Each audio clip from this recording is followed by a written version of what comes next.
Static Case Files, Episode 47, The Football War. Written by *, scriptwriter name. Narrator voice * Guinero -5%, flat, deliberate, no dramatic inflection. Runtime * approximate. 12 to 14 minutes. Scene 1, The Hook. The ball moved across the grass in slow motion. June 26, 1969. Estadio Azteca, Mexico City. 101 minutes on the clock. El Salvador and Honduras had played each other twice already. 2 wins. 1 each. This was the decider. Winner goes to the 1970 World Cup. Loser goes home. Mauricio Pipo Rodriguez picked up the ball on the right wing. He was not a star player. He was a 23-year-old midfielder who had spent most of his career in the Salvadoran second division. But in the 101st minute, he did something that changed the history of 2 countries. He cut inside. He shot. The ball hit the back of the net. El Salvador won 3-2. 3 weeks later, both countries were at war. 3,000 people died. The war lasted 100 hours.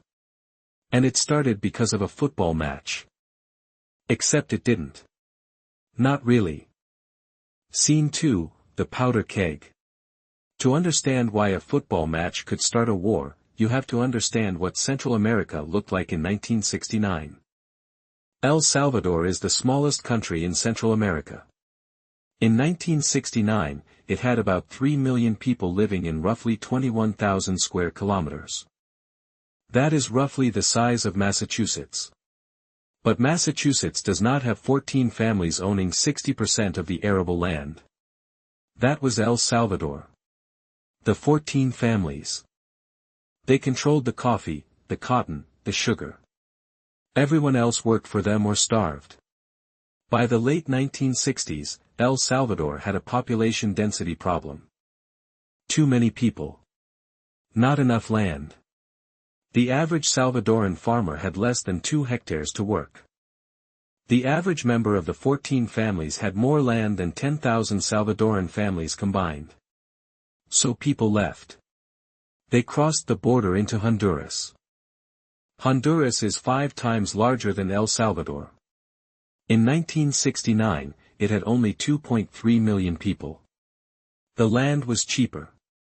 The soil was better. Salvadorans moved there by the tens of thousands. By 1969, an estimated 300,000 Salvadorans were living in Honduras. They worked the land. They built homes. They started businesses. They sent money back to their families. For a while, it worked. Then the Honduran government realized something. The Salvadorans were not just immigrants. They were competition. Honduran farmers could not compete with Salvadoran labor. Salvadoran merchants were undercutting local prices. And the Salvadoran population was growing faster than the Honduran population. In 1969, Honduras was ruled by a military government under General Oswaldo López Arellano. He needed a scapegoat for the country's economic problems. He found one. The Salvadorans. The Honduran government passed a land reform law. On paper, it was supposed to redistribute land to poor Honduran farmers.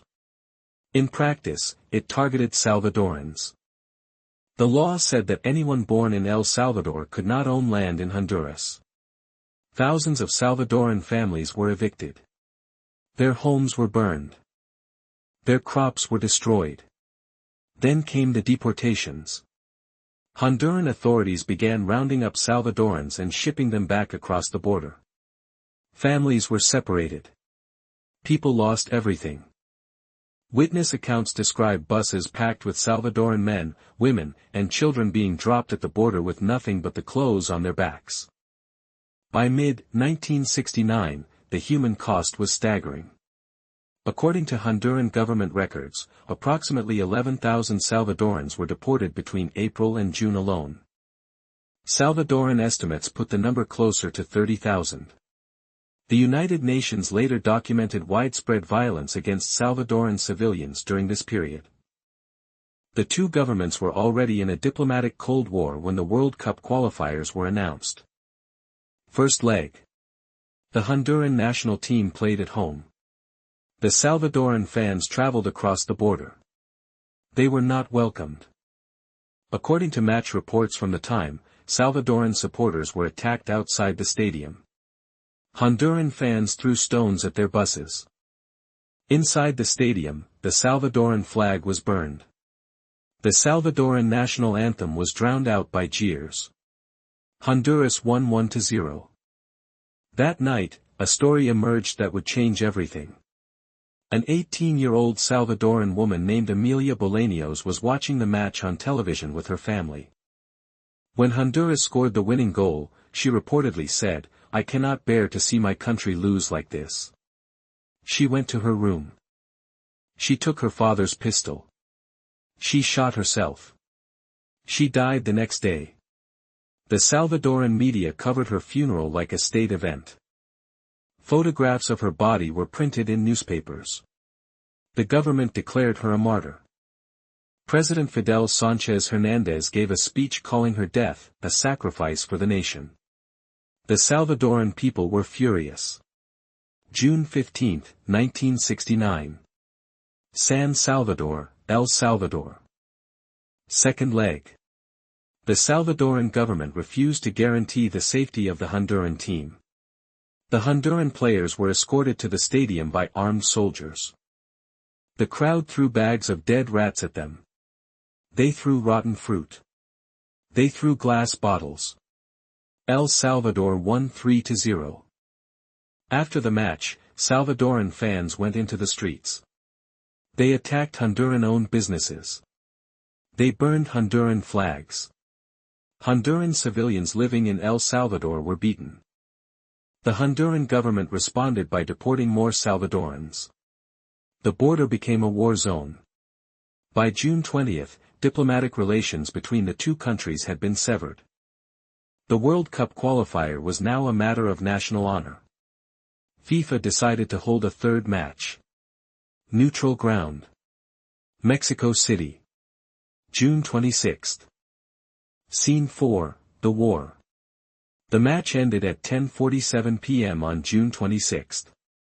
El Salvador had won. The Salvadoran team celebrated on the field. The Honduran team walked off in silence. The Salvadoran government declared a national holiday. But the war did not start that night. It started 18 days later. On July 14, 1969, at 5:50 p.m., the Salvadoran Air Force launched an attack on Honduras. They used World War II aeroplanes. P-51 Mustangs. F-4U Corsairs. These were piston-engine fighters. The same planes that had fought in the Pacific in 1945. They were old. They were slow. But they were all El Salvador had. The Salvadoran planes bombed the Toncontín International Airport in Tegucigalpa. They hit fuel depots. They hit military barracks. They hit civilian areas. Honduras had no air force to speak of. But they had a few planes. And they had pilots who had trained in the United States. What followed was the last dogfight in history between piston-engine aircraft. On July 15, a Salvadoran P-51 Mustang engaged a Honduran F-4U Corsair over the border. The pilots fired their machine guns at each other. The Honduran pilot, Captain Fernando Soto, shot down the Salvadoran plane. He shot down 2 more that day. He became a national hero. On the ground, Salvadoran troops advanced into Honduran territory. They captured several towns. But they ran into problems. Supply lines were stretched. The terrain was difficult. The Honduran military, despite being outnumbered, fought back. The Organization of American States stepped in. The OAS demanded a ceasefire. The United States pressured both governments to stop. On July 18, 1969, after 100 hours of fighting, a ceasefire was declared. The war was over. The official death toll is 3,000. Most of them were civilians. Honduran civilians who were caught in the Salvadoran advance. Salvadoran civilians who were caught in the Honduran counterattacks. Refugees who died crossing the border. Approximately 300,000 people were displaced. Entire villages were abandoned. The Salvadoran government claimed victory because they had defended national honor. But the cost was catastrophic. The war deepened poverty in El Salvador. The military government spent millions on weapons and supplies. The economy was already fragile. Now it was broken. Land inequality got worse. The 14 families got richer. The poor got poorer. In 1979, El Salvador descended into a civil war that would last 13 years and kill 75,000 people. Honduras did not go to the World Cup. They were eliminated. El Salvador went to the 1970 FIFA World Cup in Mexico. They played Belgium, the Soviet Union, and Mexico. They lost all 3 games. They scored 0 goals. They conceded 9. The two countries did not normalize diplomatic relations until 1980. The football war is often described as a war started by a football match. That is not accurate. Football was the spark. The powder keg was land inequality, immigration, nationalism, media propaganda. The Salvadoran government used the matches to distract from economic collapse. The Honduran government used the deportations to distract from their own failures. The media in both countries printed lies and called it patriotism. The match did not cause the war. It lit the fuse. It is 2025. The 2026 FIFA World Cup will be held in the United States, Canada, and Mexico. 48 teams. The largest tournament in history. The same questions remain. Can sport unite us? Or does it just amplify the divisions we already have? In 1969, a football match killed 3,000 people. In 2026, millions will watch.